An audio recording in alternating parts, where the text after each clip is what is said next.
Details చూద్దాం. Air India విమానాలకి మరోసారి bomb బెదిరింపులు వచ్చాయి. దాంతో అప్రమత్తమైన సిబ్బంది విమానాన్ని థాయిలాండ్లో ఎమర్జెన్సీ ల్యాండింగ్ చేశారు.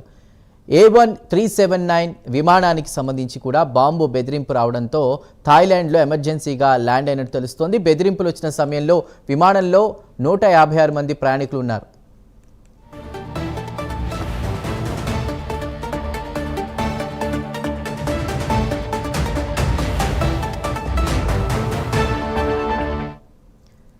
ఎయిర్ ఇండియా విమానాలకి మరోసారి బాంబు బెదిరింపులు వచ్చాయి. దాంతో అప్రమత్తమైన సిబ్బంది విమానాన్ని థాయిలాండ్లో ఎమర్జెన్సీ ల్యాండింగ్ చేశారు. AI379 విమానానికి బాంబు బెదిరింపు రావడంతో ప్రస్తుతం థాయిలాండ్లో ఎమర్జెన్సీగా ల్యాండ్ చేయాల్సి వచ్చిందంటూ తెలుస్తోంది. ఇక బెదిరింపులు వచ్చిన సమయంలో విమానంలో 156 మంది ప్రయాణికులు ఉన్నట్లు సమాచారం.